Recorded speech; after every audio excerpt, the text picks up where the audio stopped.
Hi, everyone. I'm Dave Hansen. On behalf of Wake Forest and Wake on Wall Street, thank you for joining us for what should prove to be a great panel discussion. I'll introduce the panelists and other moderator here momentarily. Just in addition to the panelists, wanted to quickly thank some of the individuals who helped make this event happen. Matt Holtquist, Matt, if you could just stand up for a quick second, who co-founded Wows and helped with this event. Thanks, Matt. Mike Crespi and Emily Johnson from the university, and also to the two alums who co-sponsored this event without even being asked to do so. Thank you very much for your help. So thank you, Matt, Mike, and Emily, and everyone else who helped make this come together. So a couple of quick notes and requests. I would just say first, if you could all fill out one of the Wake Forest cards that's at the front door at some point this evening. We're going to do a drawing for signed Wake Forest footballs and basketballs now that Wake Forest basketball is back in season and back in favor. So we'll draw for those at the end of the program. Second, if you would please just grab one of those Wake on Wall Street pamphlets that is up there as well. You'll see those scattered around. I will say I'm proud that we have over 2,700 Wake alums, parents, and students involved across 7 regions. So that's New York, Tri-State, Atlanta, Boston, Charlotte, Chicago, Dallas, and Mid-Atlantic DC. So glad that everyone's here and participating. Last, I guess, third point here, we do have this venue until 9, so if you could stay after the program and mix and mingle with folks, just network. And then one small programming note, we were planning on having Dagan McDowell, who's an alum and who moderated the first 2 panels, and she had a family emergency, so please keep her in your thoughts. Sherry Gerald, who's a professor from Wake Forest, and I will try to substitute for her, so I'll try and do our best to fill in. So with that, I will just briefly introduce the other panelists, and then they'll go through their backgrounds as well. So Sherry, do you want to just quickly go through your... Yes, hello. We're so glad you all are here. I'll try my best to substitute for Ms. McDowell. I am a finance and economics professor at Wake Forest. I've been there since '98. I teach in the undergraduate and the graduate program. Teach undergrads, MBAs, and execs. And I've written a book on valuation, and I do some consulting and some expert testimony as well. So very, very, very happy to be here tonight and can't wait to hear what our panelists have to share with us. So Sherry will co-moderate with me. I'm Dave Hansen. I think most of you know me. I'm an 05. I manage an equity partnership called Hansen Wells Partners, and before that I was an investment banker at Deutsche Bank. So with Sherry and I'll just say name and title, and then I'll ask each of you to just quickly go through some more background. So John Cogan, Wake 1993, head of power and utilities investment banking at Credit Suisse. Mike Frieso is a Wake Forest parent and was head of equity capital markets for the Americas at Deutsche Bank. Bill Hobbs is a 2003 MBA and is a managing director in capital markets and debt advisory at Bank of America Merrill Lynch. And Eric Lischer, Wake 96, is a managing director in restructuring and reorganization at Blackstone Group. Eric, do you want to just do a quick bit of background and we'll go this way? Sure. I graduated from Wake, and as Dave mentioned, in 1996, came up to New York and worked at JP Morgan for a couple of years in the leveraged finance high yield business. Then moved out to San Francisco with JP Morgan for a few years, covering mainly consumer product and retail companies on the investment banking side. Then decided to go back to business school at the University of Chicago, and then, as Dave mentioned, joined Blackstone right afterwards in the restructuring advisory business. And what we do is, in a pure advisory capacity, advise companies in distressed or turnaround positions, either through a bankruptcy, trying to help them avoid a bankruptcy, and that can incorporate a lot of different things, including helping them raise capital, helping them think through strategic alternatives. And so when things are bad in the economy, our business is good, and even when things are good in the economy, our business is good. So we'll talk a little bit about that in a second. My name is Mike Frieso. My daughter, Lauren, is a sophomore at Wake Forest. I'm actually a graduate of Texas Christian University, graduated class of '84. Went to work first at Solomon Brothers down in Houston, where I specialized in investment banking in the oil and gas industry. Stayed in Houston, got my MBA at Rice. After completing my MBA, moved back to New York with Solomon Brothers, spent 7 or 8 years in their energy corporate finance group. In 1996, I went to Credit Suisse First Boston to join equity capital markets, where I was responsible for new issuance, IPOs, follow-ons, convertibles for natural resources companies. That's where I actually worked a little bit with John. In 2003, I joined Deutsche Bank to run equity capital markets for the Americas. So had about 70 employees reporting to me.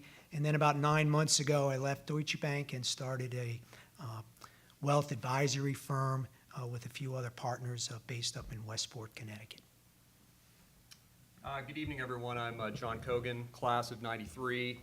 My wife the other day asked me if I was going to go to my 20th year reunion. That seems like a really big number. I remember hanging out on the quad in the early '90s when the older classes would come in, the 20-year class, the 25-year class, and I marveled at just how old they looked. But there I am. After graduating from Wake, I was in the accounting industry for 4 years with Coopers & Lybrand. Then went to business school at the Yale School of Management. I did my summer internship at Donaldson, Lufkin, and Jenrette. I went back to that firm full-time in the fall of 1999. Was there about a year before the merger with Credit Suisse First Boston was announced and consummated in the spring of 2001. So I've been with that firm ever since. I joined the Energy Group in 2002.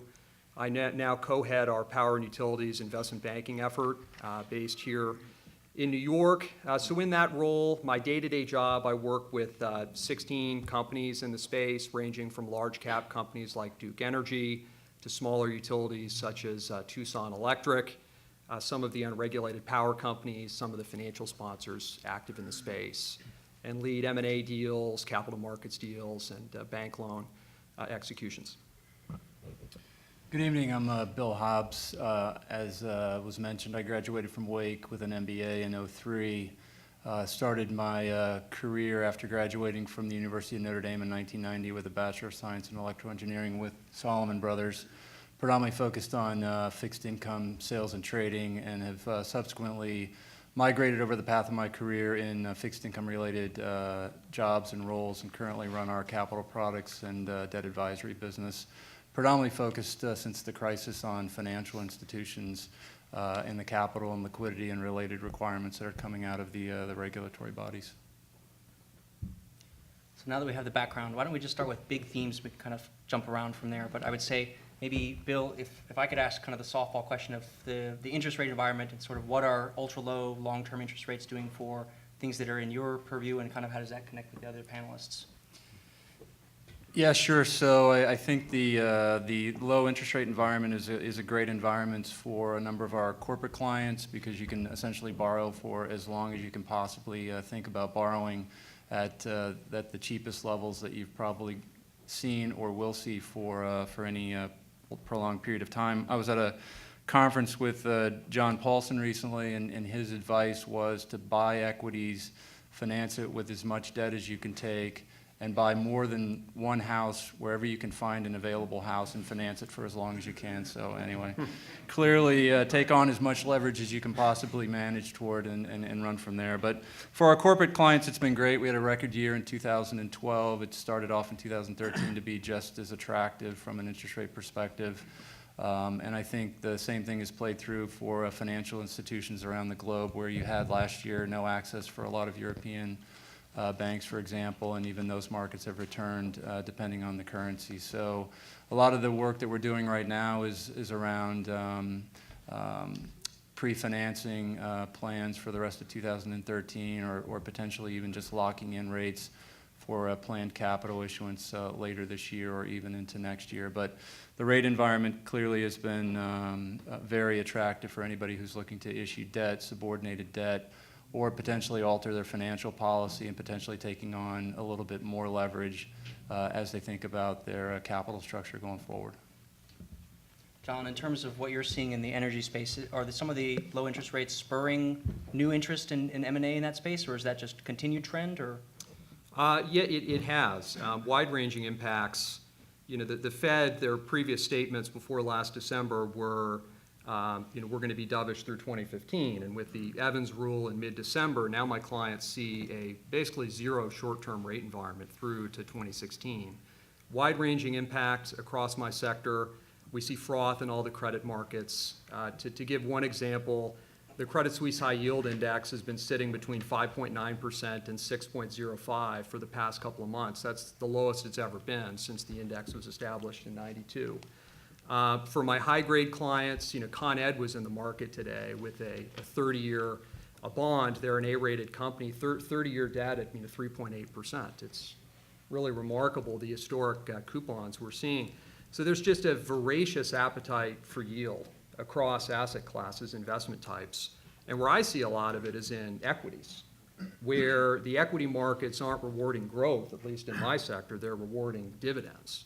So we see all sorts of IPOs in the MLP space. We see my sector, the utility sector, on forward earnings has never traded rich. And it's not so much that there's tremendous growth in the electric utility sector, because there is not. It's that there's a 5% dividend yield that comes along with a 0.6 beta, and that adds up for people. So you have rich currencies, share currencies for acquisitions, you have historic low coupons, and that has led to, you know, what's been a fairly frenetic M&A pace. I don't know if, Eric, I would love to have a couple follow-on questions, but did you want to jump in?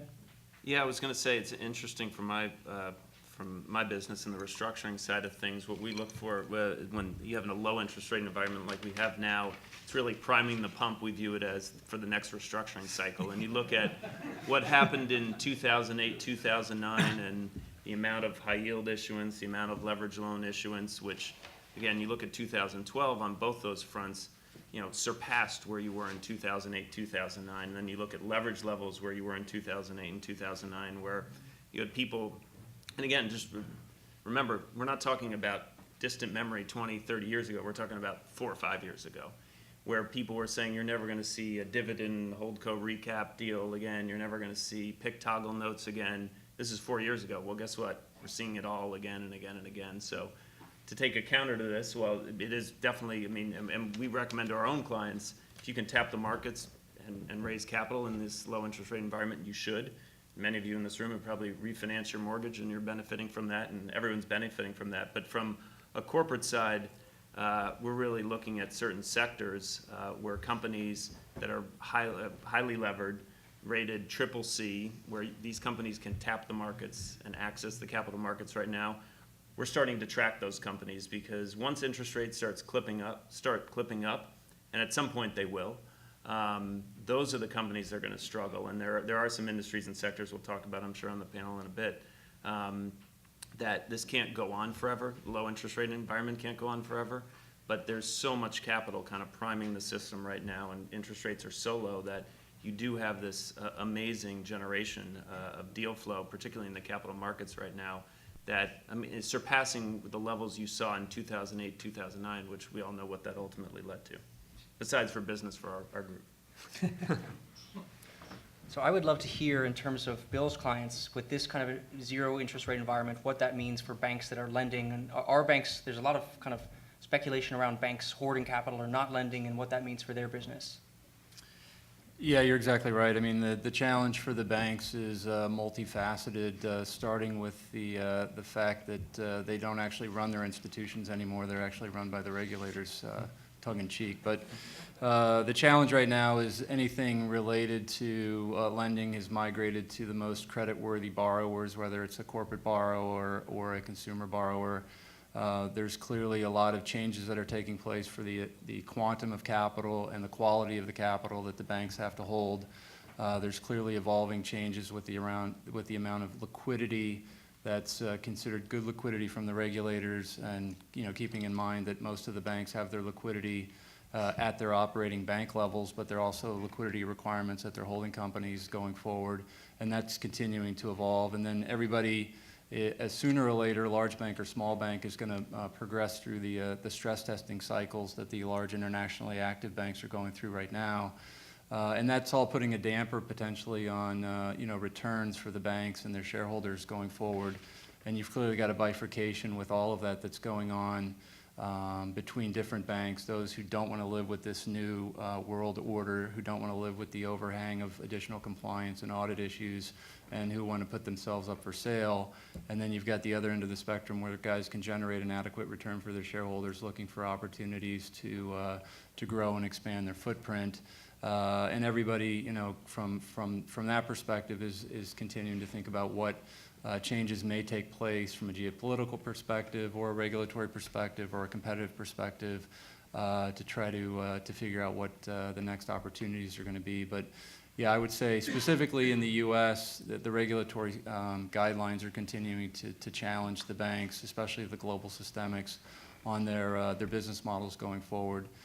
We've had a lot of the, what I'd say, the domestic systemic banks, those that are over 50 billion in assets, but not quite a global systemic, who are trying to figure out, can they grow in the U.S. given the regulatory challenges and the issues attached to financial stability that are going to go into any M&A dialogue with the folks in Washington.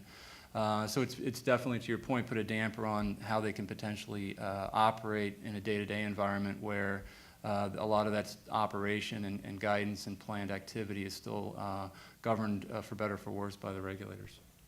So I think that's a nice segue into regulation, and I would love to hear John and Mike's views, just given that Credit Suisse is a global bank, but is not a U.S. domestic bank, and has different kind of Basel III implications. So you have all these new regulations coming online with Dodd-Frank and Basel III and so forth, and you have different kinds of institutions. I think the comment was global systemic from Bill.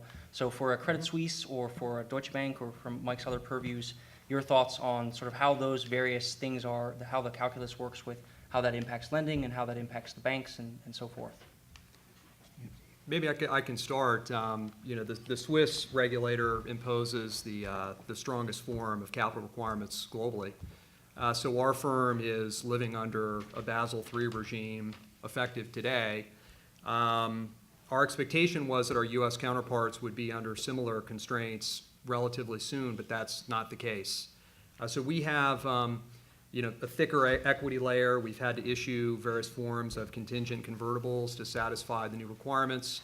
We've had to pare down in certain of our more capital-heavy fixed income businesses, and have a business now that is 5 or 6 years ahead of when we're supposed to meet some of the Swiss regulators' final requirements in 2018. But for 2012, we had a 10% ROE. And there's some cost cutting that I think is low-hanging fruit that should allow us to get to 12 in what's still kind of a down time for investment banking activity. But so, it's led to some strategic rethink, to be sure.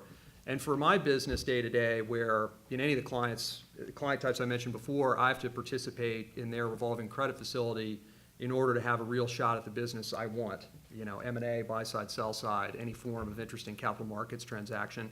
And it's harder. The amount of capital that is attributed to my group for, lending $300 million to Duke Energy has gone up about 80% over the past couple of years. And I have to show that I can earn a fair return on that capital, that I can get a 30 to 40% return.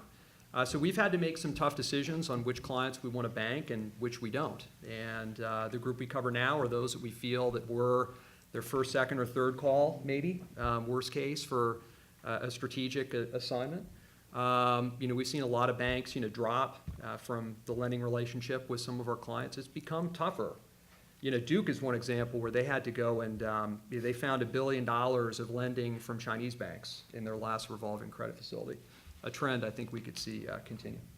And I think all the points that John made are applicable to all the European banks, between the regulations here in the States and the regulations in Europe, and the deleveraging that's really occurred throughout the banking system has made people really think about the profitability of the underlying businesses that the banks are in, and the kind of equity returns that the banking industry can generate is called into question when half of your revenues are eaten up by overhead and compensation.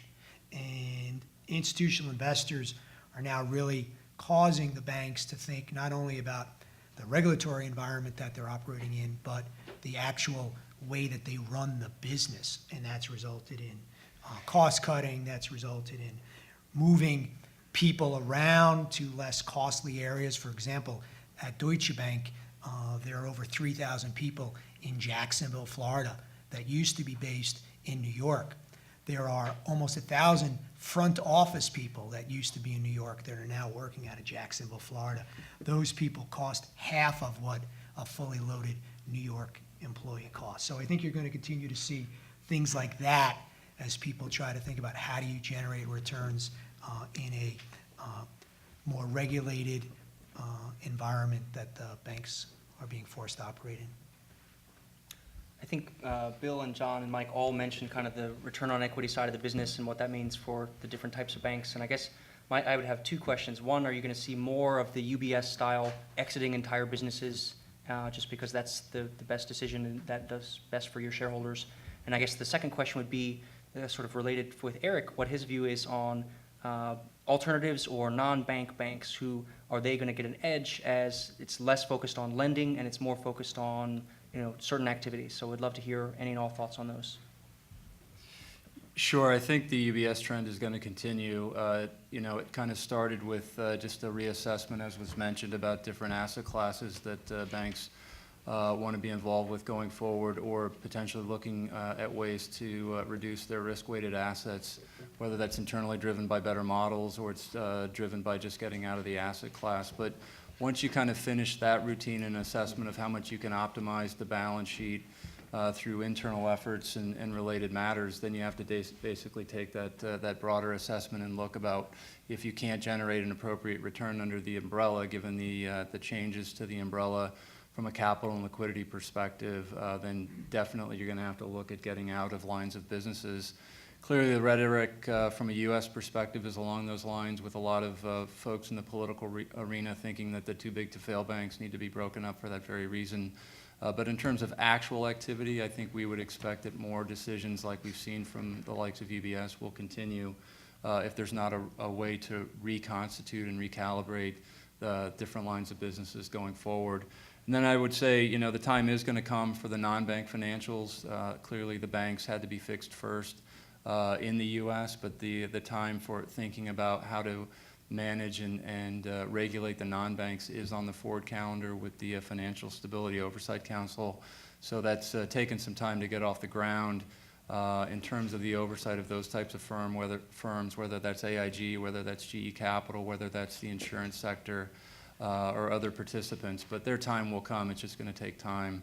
And I think that's just that's going to be another emerging key issue for the financial institution space more broadly, is how do we want to make sure that this environment that we operate in doesn't get distorted by too much regulation, but there's still a lot to be determined in terms of how that's going to ultimately play itself out.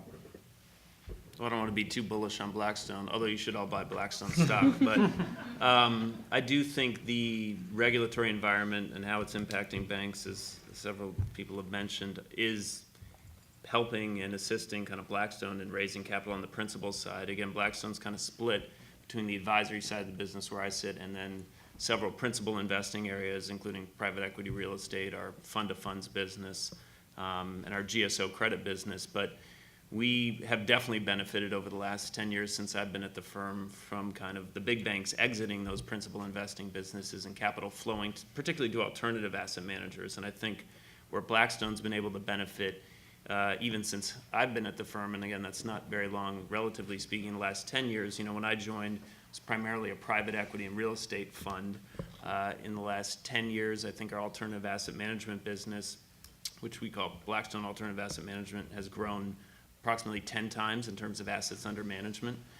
We're now branching out into other businesses, including a special opportunities fund, a tactical opportunities fund. We have GSO, which is our big credit fund business. But the reason it's that those assets under management are growing so much, I think, is what several of the panelists have touched on, which is a fundamental shift from where assets were traditionally held, and a focus particularly on institutional investors looking for alternative asset managers to manage that capital. And more to come. I think not just the regulatory capital requirements, but Volcker, Dodd-Frank, how's it going to play out? I see it with some of my competitors who are large, players in commodity trading, where that's a difficult business under Volcker and one that attracts an extraordinary amount of capital. So I think we'll see more. I agree with Bill. We'll see more UBS-style exits from large portions of the business. Two quick follow-up questions, I would say. One for maybe Eric, and then I would love to hear everyone else's view, maybe from a competitive standpoint. Are the boutique banks who might offer only one or two services, so just advisory, so maybe an Evercore or Greenhill, are they able to compete versus the bulge bracket type banks without having a balance sheet? And any commentary you have around that? Sure. Well, again, I'm coming from a biased perspective, so I have to be careful what I say. But no, I think it is a challenge. I mean, traditionally, the boutique kind of banks have sold that we are an unbiased, pure advisory shop as kind of their selling point, versus the big bulge bracket banks that could offer a suite of products and services across the board.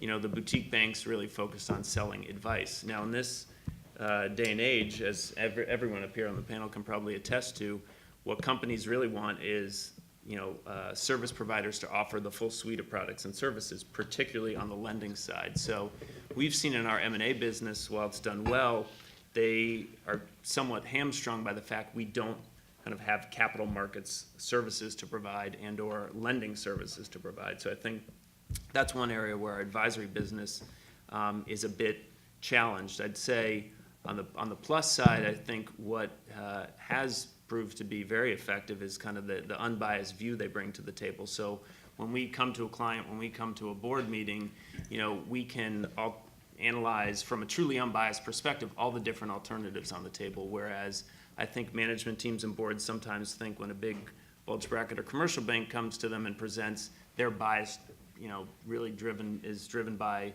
what's most profitable for them. We've obviously seen that over the last couple of years, and you all know out there that the number of banks that have been dragged through the mud in terms of the public press and the conflicts. I think that's one area where Blackstone kind of differentiates itself because we don't have those kind of conflicts internally. We've actually seen the growth of a cottage industry where companies or financial sponsors will hire advisors to advise them on the advisors.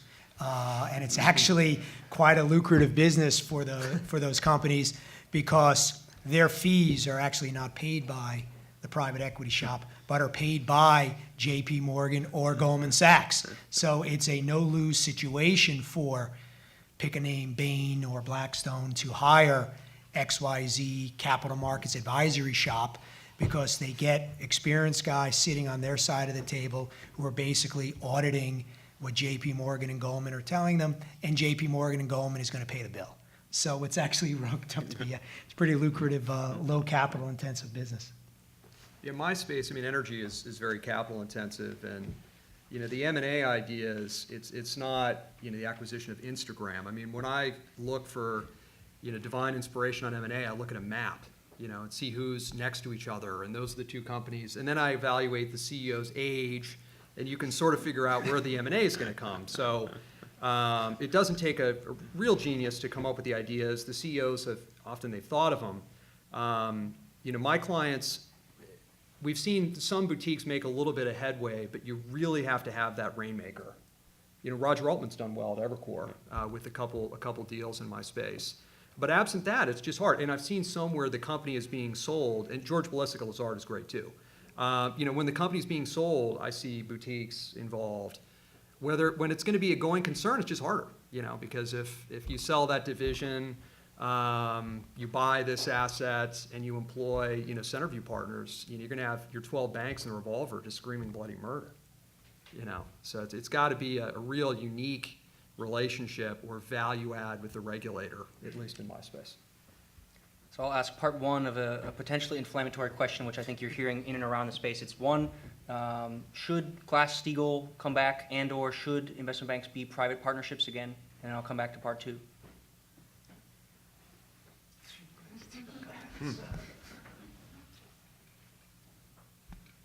Somebody want to jump on that? On that landmine. Sherry, any views?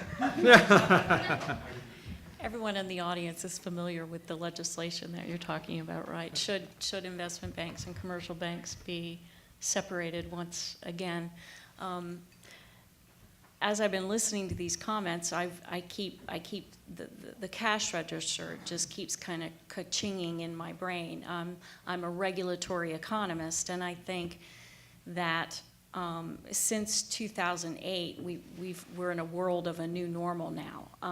Things are going on in Washington and at the Fed and in Congress and Washington that have literally never happened before. For example, the Federal Reserve is paying banks to not lend. The Federal Reserve is essentially fixing prices by keeping interest rates low. Interest rates are the cost of doing business in capital. And you hear how the business people respond to that optimally by going into industries, leaving industries, going into various financial products that create an excess tax-adjusted, risk-adjusted rate of return for their investors.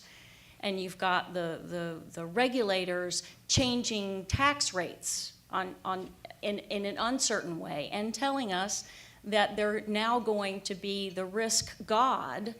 They're going to regulate and define and manage the overall level of risk in the economy going forward, presumably to make us all better and healthier. So I just keep doing a tally of the implicit costs of regulations that include the evasive moves that these gentlemen have to make, and the opportunities that are created by those regulations, diving into that and putting more money at it. And so to ask if they should, and what do surgeons do? They operate, right? If you ask them what's wrong with them, a surgeon's going to tell you, we're going to operate. Well, what do regulators do when you present them with a problem that, in my opinion, they caused in the first place? They're going to regulate some more, and then they're going to re-regulate, and then maybe they're going to regulate, and they haven't quite regulated all the way they said they were going to. We're not quite sure yet. And so to ask if we should undo a regulation that cost a lot of resources in the U.S. economy, I don't know what's worse, for them to just leave it alone or for them to change it back to what it was and then just change it back again in another 5 years. I just want to go on the record, since we're taping this, that nothing I do is evasive to Sherry. So anybody who's watching this, we are not evading anything. That's an academic's term. But what I would say, it will probably be very hard to go back to Glass-Steagall, just given the way the new regulations have been set up. It's almost kind of like a Hotel California. I don't think we can actually get out of any of the large financial institutions in the bank space not being bank holding companies. So if you're going to be an investment bank, you're going to be a bank holding company, you're going to be regulated by the Fed, and that's the new world. So probably hard to go back to a world of commercial banking and investment banking if you have an investment bank underneath the umbrella. But the other thing is, to Sherry's point, it's kind of interesting, right? So the new regulation, the new evolution to Basel III that most jurisdictions are still writing around the globe. There's a component of the capital rules that are called that's called the countercyclical buffer, when the regulators can basically determine if their economy is overheating, that they're going to make their financial institutions hold more capital. And that actually has been triggered in Switzerland recently, where the Swiss regulator has said, we're going to have to increase capital requirements by 100 basis points on residential mortgages in Switzerland. And then you basically look around the globe, and a lot of different banks are asking, well, what does the impact have from a U.S. perspective or a Canadian perspective? Because, what if we have that type of outstanding obligation in Switzerland? Do we have to also have an additional 100 basis points on that asset class? And there are no answers right now. So you've got, as was mentioned, some regulators that are full steam ahead, some that are still lagging behind, and it is impacting business decisions and the way you basically are thinking about operating, because this is the first essential trigger in the counter-cyclical buffer, say that 3 times, that we're seeing in this new world. So it's going to continue to pose challenges, and obviously we have a long transition period. Okay, incendiary question part 2 is obviously there is a lot of discussion around banker compensation, and so I'll just throw a comment out there, and you can respond as you see fit. So in Europe, it seems Can we get like some cocktails in the back? in Europe, it sounds like they're moving towards a fixed ratio of bonus compensation versus salary or fixed compensation. So something on the order of 1 to 2 times, and they think that is going to address some of the systemic risk that supposedly is created from the banks or the bankers chasing incentive activity. So would love to hear if you think that is the right path or not the right path, either in biased or unbiased fashion. Eric. Can I interject that that's, from an economist's point of view, that's essentially socialism? I Must think be a it's, professor of Wake. well, I mean, to me, it's, Bear Stearns and Lehman it had what looks like a deferral plan that many of the banks employ today. I mean, everybody received the bulk of their compensation in stock. They all held it to the bitter end, and that didn't shut down the risk chasing at those organizations. So, much of my pay is subject to clawback. I don't trade anything. I peddle capital market securities and try to win M&A assignments. And I guess the issue is the overall level of compensation. I guess the Deutsche Bank trader with the LIBOR rigging scandal had a bonus of something like $50 million for a guy trading basically, the big firm's capital base with a LIBOR rigging policy. I mean, should a guy be getting paid $50 million for, optimizing or sub-optimizing, you could argue, the capital that exists at basically the German bank? And I think that's the bigger issue, the overall amount of pay versus the form of pay. Because I think John's absolutely right. The Lehman guys and Bear Stearns guys, they held the stock, and if you even tried to sell it, you were, kind of poo-pooed on trying to sell the stock. And where did it get those guys from a risk-taking standpoint? Yeah, I will say, having started at J.P. Morgan in 1996 and now having been on Wall Street almost 20 years all in, the compensation scheme, for lack of a better term, has been completely reset. So, we have a lot of this conversation with our analysts, even and associates coming out of college, who think, I'm going to work investment banking hours for a couple years, make a couple $1 million, and then, figure out, start a hedge fund. Well, those days are over. I can promise you that. But, and I'm no compensation expert, I think it is hard to think about the way, I'll say, the regulatory environment is changing and how they're trying to force banks to think about better aligning incentives. I agree. I don't necessarily think that deferring comp, particularly in businesses that aren't trading driven, significant deferral of comp, et cetera, is the way to go about it. But having said that, as we've all mentioned up here, the days of, I'll say, Washington getting involved in what's going on Wall Street is here to stay, at least for the foreseeable future. I think we see, compensation ratios decline, driven not so much by new regulations or the threat of regulation, but just by the fact that the hue and cry from shareholders, that the old 50 to 60% compensation ratio just isn't going to work for businesses that have been so volatile, and many have performed so poorly over the last few years.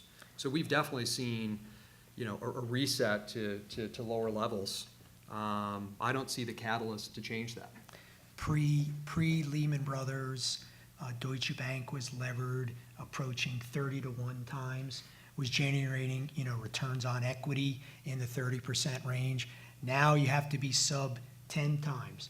You can't generate those kind of returns, and the shareholders want to see the return on equity, and when 50% of your costs are eaten up in compensation, there's only one way to get there. If you're not going to have the revenue growth and you can't lever yourself to those returns, you got to attack your costs. And that's number of people, that's where those people office. Like I said, Jacksonville's been a huge opportunity for Deutsche Bank as it manages its costs. And you then have to look at overall what you pay people for the value that they bring to the firm. And I think that's, regardless of regulations, the regulations really what's driving the leverage levels. The firms have to react, to those returns on equity, and cost is the best way to do it. Yeah, I think we're gonna, the only comment I would add is, bank management teams get these questions every quarterly earnings cycle, and we're gonna hear it as we've moved through the earnings cycle and we start to get into the big banks having their investor days. J.P. Morgan has their investor day tomorrow. I'm sure when they get to the part about talking about the future of sales and trading, the future of investment banking, the returns on capital they can generate in those lines of businesses, it's gonna renew a focus again on what is the future and how should we be thinking about it if those returns can't be generated, and how many more people can you cut in this business before you have to say it's just not worth being in this line of business at all. But if you're going to use J.P. Morgan in the U.S. as a barometer for the future of investment banking and banking more broadly, we'll hear again tomorrow on how they're thinking about it as they lay it out for their respective lines of businesses. And again, it's not going to be along the lines of their credit card business. It's not going to be along the lines of their commercial banking. It's really going to be the challenges that they face from an investment banking perspective and a sales and trading perspective, et cetera. So it'll be another good touch point on this topic tomorrow. When you think about the equity distribution business, it's currently set up to basically distribute research product, where you have salespeople, sales traders, research traders, hundreds of people to essentially sell the equity research product. Well, 85% of the flows in an equity distribution business are based on the new issue product, the IPOs or the follow-ons, or the black box computer trading. Only about 15% is actually facilitated by actual salespeople. Well, there's hundreds of millions of dollars of infrastructure costs that are embedded within an investment bank to distribute those securities. That has to change to reflect technology, to reflect the fact that the business has changed. And those changes still haven't occurred yet. So there are ways to improve those returns on equity through some of that infrastructure rebalancing that still is going to occur. And it's the shareholders are forcing it to occur. And I think that's what we're looking at for the next couple of years. I think you also related to compensation. You had a fundamental shift after the economic downturn in 08, 09, and the reality was, right or wrong, a lot of the finger was pointed at Wall Street for everyone's financial ills, and I don't know how many of you were in the Occupy Wall Street demonstration, so hopefully I'm not offending this crowd here, but given the number of suits I see, I doubt many.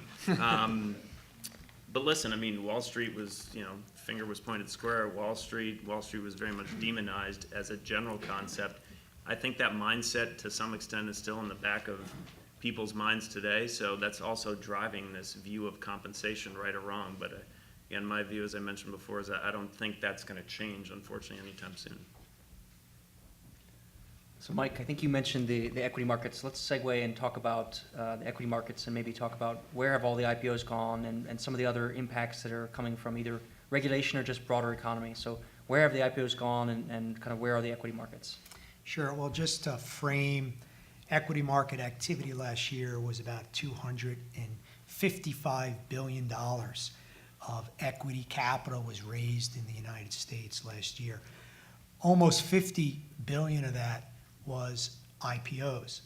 Now that, from a historical standpoint, is not a bad year. The problem, or the facts, if you peel it back, 16 billion was in one deal, which was in the Facebook transaction. Another couple billion was in the MLP sector. So when you talk about the diversity of the IPO product, you don't have the traditional $150 million tech IPO that you would traditionally see in the IPO market. You're seeing a lot of those guys get $2, $3, $4, $5 billion valuations as private companies. So they're saying, why go public if I can get attractive funding from, a VC, continue to grow this thing? Maybe I'll go public when I'm worth $100 billion, like Facebook.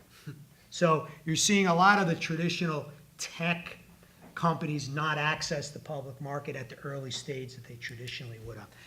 Number two, the IPO market is now dominated by financial sponsor activity. About a third of the IPOs last year were sold by Bain, Blackstone, Apollo, KKR. These are established companies that were public, went private, going public again. That's where the bulk of the IPO activity has been occurring. So there's been a transition from the IPO market as a source of growth capital to more as a source of monetization for the private owners. And from an investor standpoint, many of those companies are a lot less riskier than the traditional IPO. These companies, again, were public before. There's a track record of them operating in the public market. Many of the management teams have public market activity. Many of the changes that the sponsors made were done under the guidance of helping them to grow their balance sheet, grow their revenues, run their businesses more efficiently. So when they actually re-IPO, there's a good track record of how they've operated as a private company. So the IPO market is really transitioned from this growth market to more of a sponsor monetization tool. And it's de-risked it a bit vis-a-vis the historical IPO market. And in my space, as I alluded to before, there's such an appetite for yield that we've been very active in the master limited partnership form of ownership, which is driven off of a distribution yield. Most oil and gas infrastructure qualifies for ownership in this form. Increasingly, REITs have applicability to the energy sector, so a lot of my clients are looking at how they can make that work for them. But the more traditional IPO, where somebody's looking for growth, in my space, that's been renewables activity for the last 5 or 6 years. But last year, there was one IPO in the renewable space that we led for an outfit called Solar City. A number were taken out, wind companies, we took some out, they failed. Utility scale solar, anything that relied on maybe a little bit of new technology, the perfection of a new technology, some improvements in unit economics to make a technology competitive without tax subsidy, anything where you needed that belief from an investor, it failed in 2012 and so far in 2013. Just one quick follow-up question, I think we'll transition. Are you seeing in your spaces an impact from the Jobs Act and the crowdfunding space and some of these alternative ways to access equity capital? I mean, broadly for the IPO market, the public IPO market, there's really been no impact from the Jobs Act. And basically driven by the fact that if you don't qualify for the traditional measures from an accounting standpoint or Sarbanes-Oxley standpoint, most institutional investors don't want to touch a company like that. So you're going to either not find the public market audience, or you're going to be severely discounted from a valuation standpoint. So most people say, well, I'll just stay private until I can meet those goals. Where we're actually seeing the crowdfunding and the Kickstarter is really a alternative to the friends and family round that a startup would typically access people in this room. Well, I think quite frankly with Facebook, now everyone has 500 friends that they don't even know. Why not have 500 friends that I can raise money from through Kickstarter or et cetera? So I see that's really what the crowdfunding has done, and everyone can talk about, oh, I put $25 in that company and $50 in that company. So I see that as a natural evolution of this friend society that we all live in today. But from a real IPO market, no impact at all of Jobs Act, et cetera. I've got a couple, go ahead, Sherry. The literature says that there is no such thing as a normal year for IPOs. It ebbs and flows. There's no such thing as a normal year. So it's kind of hard to say if this is an unusual period or the start of a new trend. I would think that the big difference between a company being public and a company being private is that you subject yourself to a sort of a public referendum of your managerial decisions, and and of course you have an additional source of liquidity. So as there are alternative ways of financing, you'll see the interest in IPOs diminish a little bit. Well, I think it not only affects IPOs, but it affects public market overall. I think Dell is a perfect example. Why can't Michael Dell implement these changes that he's going to do under the tutelage of Silver Lake as a public company? And why should Silver Lake and Mr. Dell get the advantages of, putting more leverage on the company while they implement the strategic change from a PC company to a more of a software-based company as a public entity? It's because, they would claim, every quarter I got to deal with the public, and I got to deal with Einhorn, and I got to deal with all these crazy guys. When I'm part of Silver Lake, I don't have to deal with this. And I can run my business and then get myself back together, and then I'll come back and I'll go public. And I think so. I think that is, some of the reality of many of these public companies. And so you think about if you're already private already, like, why do I want to deal with, what do I want to deal with that for? Look at Apple, having to deal with the stuff that they have to deal with today. I think the benefits of going public and having a public referendum and having to disclose and provide reports and so forth, the benefits of going public, I think, are on the low side these days. Yeah, which is why I think most of the companies that are going public are guys who have been there before. Exactly. Whether it's, pick Kinder Morgan, which was public before, owned by management, Carlyle, a handful of other financial sponsors. They re-IPO'd, and they, quadrupled their money because they paid down debt as their private company, and now they have a currency. They just bought Copano, and they're going to continue to grow. So, but they've been there before. They knew what they were getting into. Exactly. So. So I'd like to hear a couple of thoughts from Eric and then other thoughts from the panelists kind of on the other capital raising activities that are happening right now in the high yield and leveraged debt capital space, and why that is the preferred method for capital raising right now, and kind of what is that setting things up for maybe 2 to 3 years down the road. Yeah, well, as I mentioned earlier, I think given, I'll say, how low interest rates are, plus the amount of capital that continues to flow into the high yield and leveraged loan asset classes, again, that's just priming the pump for companies even rated CCC to be able to raise capital at below 10% kind of all-in interest rates. And you look at the high yield global index is trading, I think, still below 6% or right around 6%, which is the lowest level in history. Whether that's good or bad, it's good for companies. They're able to access the capital markets and raise the capital. Question is, should some of these companies be raising capital that are so, I'll say, highly levered, that are low rated?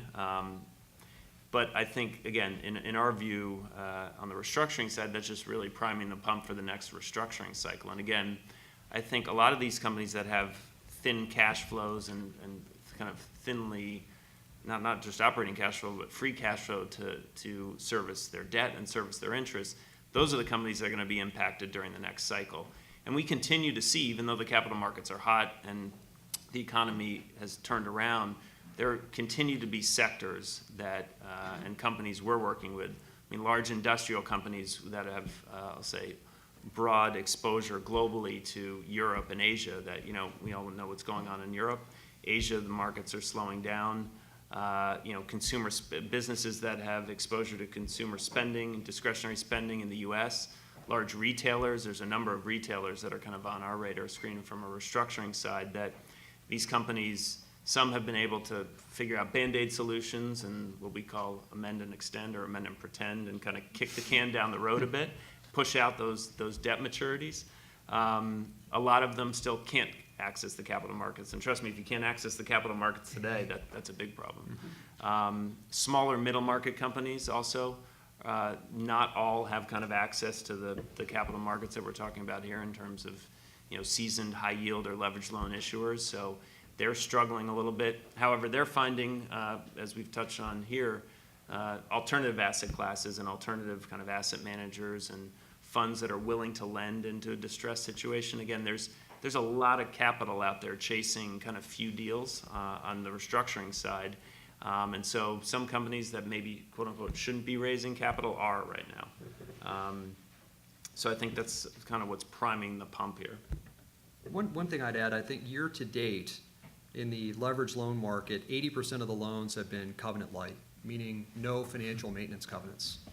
So, and I can recall in the financial crisis in 08 thinking, the heyday of the LBOs in 06 and 07, where people were doing 5-year revolvers and 7-year term loans, that we were going to get into 2011 and 2013, and that was going to be the comeuppance when all these facilities came due.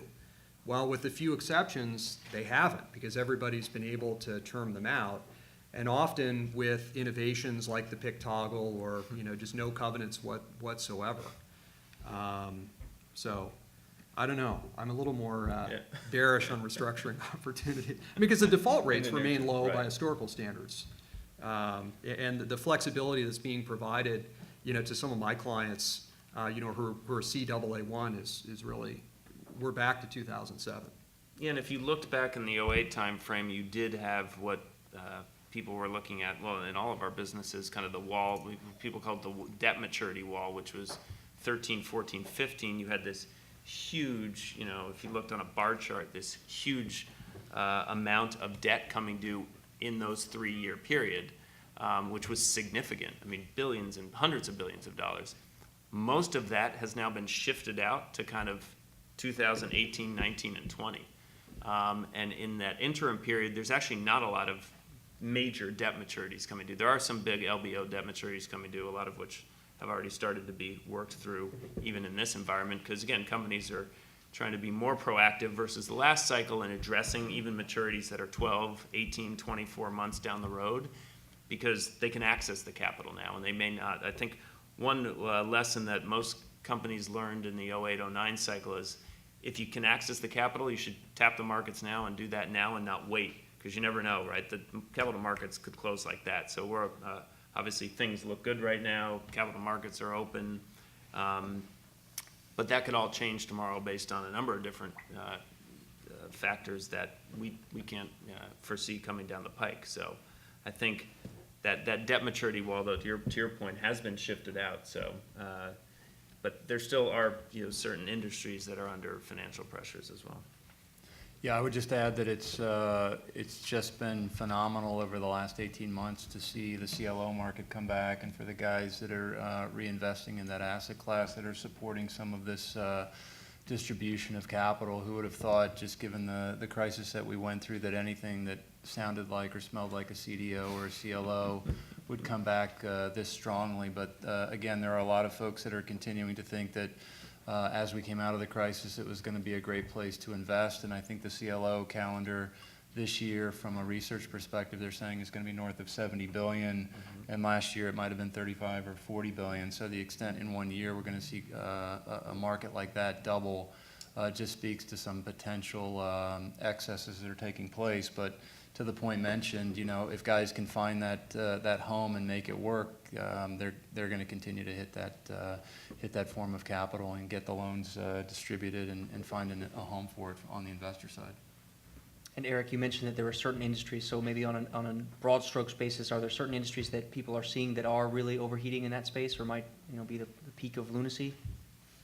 I don't know about lunacy, but again, there are companies that continue to struggle that are mainly driven by consumer spending. Again, big box retailers continue to get hurt by online retailers like Amazon. And also big box retailers like Walmart continue to do very well, and Target, that continues to hurt some of the other smaller retailers like a Radio Shack or a Best Buy, for example. Shipping is another area we've seen companies continue to struggle in that are just over-levered.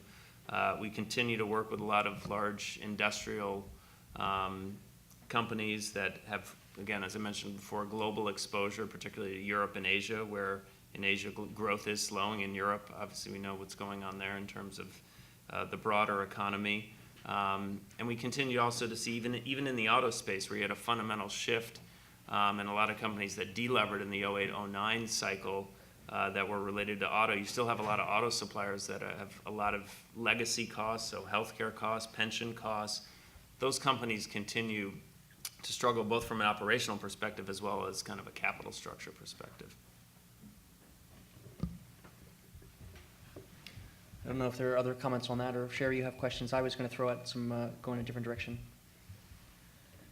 I was just thinking back to the auto industry bonds that were abrogated in the 08 crisis, and what a damper that would put on capital lending in a particular industry moving forward. Just don't know what the government's going to do about that the next time around. I guess on a related topic that sort of connects with that, the fiscal cliff and the sequester, and I guess intermediating by the regulators in the federal government. So are those, so the sequester, for example, is that a concern for corporate clients, and they're either not launching M&A or they're not launching capital raising activities, or are they holding back cash on the sidelines to compensate for that? We're entering a very busy time of the year for financings as companies file their 10Ks, emerge from blackouts, and we've got several bond deals waiting in the wings for some of my clients. And I asked our syndicate guy this morning, how do we look, with the sequester? Does anybody care? No. His investors don't care. I guess the expectation is there'll be some kick the can moment, and maybe if that's not realized, we could have problems. And today we had issues, unrelated to the United States. We'll see how that plays through to the debt markets. I think the Dow was off a couple hundred points. The fixed income markets, my guys were telling me mid-afternoon, had not been impacted at all, at least on the high grade side. So no, people, I don't know, people see, it's a $3.8 trillion government, 85 billion in 2013. Maybe we can find a way to get that done without too much pain. So I don't see anybody putting the brakes on. Now, clearly, we'll have a go, no-go discussion every morning. See how Asia did, see how Europe's trading, and then decide if we want to launch. But we seem to be all systems go. And on strategic things that are a little out there on the risk spectrum, I haven't seen anybody, gee, we need to rush and get this done, before March 1, or let's just wait until the summer and see how this plays out. I think the market's just become accustomed to these crises, and they come and go, and the Dow keeps shooting up toward 14,000. Yeah, I would agree with that. We've been operating in a mode of windows open, windows closed for an extended period of time now, and the window's open right now. So for anybody that wants to do any form of financing out to 30 years, or even raise preferred stock in perpetual form, and tap either institutional or retail investors, it's basically been wide open. But everybody who has a chance to go in this window continues to try to get their documentation and related legal opinions, et cetera, in a form where they can go to market. And obviously everybody was initially trying to get all of that done before the end of the year, and then the fiscal cliff seemed to be resolved a little bit, and January was a record month in the investment grade market, and now guys are basically trying to get things done before March the 1st, and then we'll have the March the 1st to the March 27th window to figure out if that's another open window or closed window. But we've basically been operating in this open-closed market for quite some time. It's just generally stayed open And I for think almost anybody. as part of that open-closed market, there has been, at least in the equity market, a real transfer of risk to the investment banks. Last year, there were almost 200 million of follow-on offerings. These are shares sold by companies or existing shareholders. About 50 billion of that stock was sold on an overnight basis to an investment bank, where an investment bank buys the stock at the market close, takes the risk, and reoffers the stock the next morning. So the seller, in the case Blackstone, sells, gets price certain at 401. The investment bank then has the night to work and resell that stock before the market opens. If they don't sell at all, they're long, could become your newest shareholder the next day, whether you want it or not. But that risk transfer has been caused by these windows opening and closing. No one wants to be on a 5-day or a 2-week road show when Italy could blow up and whatever could happen during those 2 weeks. So I'll bid that stock out. On Wall Street last year was willing to buy that stock on average down 3 or 4%. $1 billion, $2 billion, $3 billion blocks that Goldman or Deutsche Bank or Credit Suisse were willing to buy on the wire and resell overnight. That's been a big change post the 2008 crisis.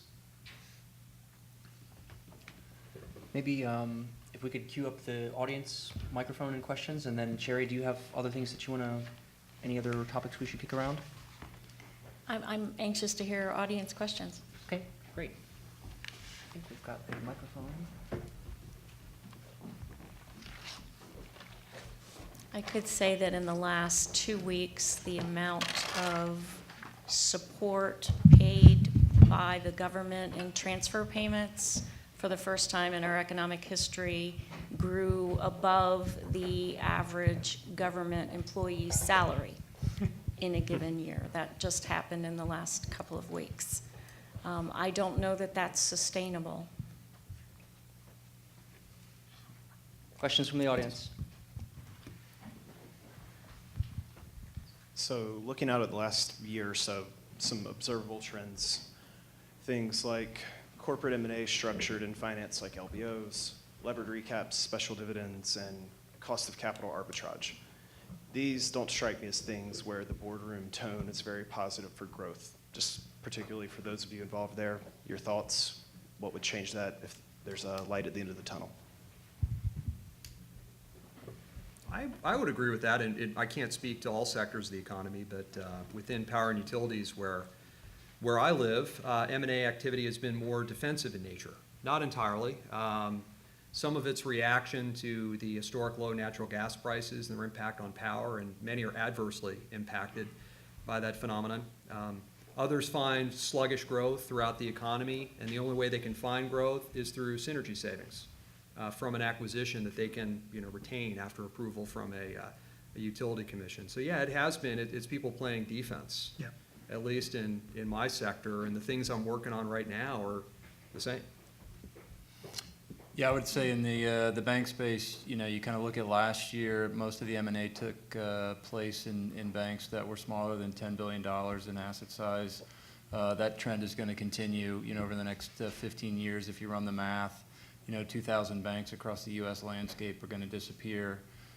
So I would say the boardroom dialogue, especially given the regulatory onset and the costs attached to that, are going to create opportunities for banks to merge, take out some inefficiencies in their footprints, and continue to generate decent returns. So that's kind of a hidden potential play on M&A in the bank space, because things are just changing forever for some institutions who just don't want to be banks anymore. And then, as we talked about earlier, for banks or financial institutions that are getting out of lines of business or getting out of different asset classes, depending on the transaction, it definitely is creating opportunities for participants in the market. So, I think as we've seen guys pick over the carcasses in Europe, as things have failed over there, or they're looking at other opportunities, there are definitely banks that are going to be continue to focus on the offensive here, because there's just great opportunities to either pick up assets or to pick up institutions. And you're seeing that play out with other jurisdictions where you have strong financial institutions in Canada, for example, or strong financial institutions in Australia, for example, or other jurisdictions where they're on a good setting from a capital perspective. They've got guidance from a regulatory perspective, and now they're hunting. Part of the problem is there's so much. In my space, you have environmental regulatory uncertainty, but more broadly, tax uncertainty. I mean, I have clients who are convinced after the election that the corporate tax rate was going to go down from 35 to 28, and now nobody believes that anymore. I have clients with large operations overseas who have cash parked there that they're expecting a tax holiday. Others say that's never going to happen. So there's this stasis. It's hard. I think Buffett made some comment about how tax rates don't matter for investment decisions, at least for my clients as they evaluate M&A. It's kind of one of the components of your weighted average cost of capital that you're supposed to be looking at. And it's hard to transact with that much uncertainty. And people, I think, are expecting something big like the '86 Act. If that's true, or it's not, because I think if we don't get something like that done by November of this year, well, then it's an election year again in 2014. Either way, I think if we could have some certainty on tax policy, I think that would be a catalyst to a little more M&A activity. I can definitely support that. If there was more certainty in the tax and regulatory environment, there would be more value created. There's no question about that. Yeah, clearly, and I see it every day where renewables investment is driven entirely by tax policy. And if it's going to be 35 or 28, I mean, that means the difference between a 30% levered equity return and one that's 15. So it's just hard to deploy capital in that environment. Other questions from the audience?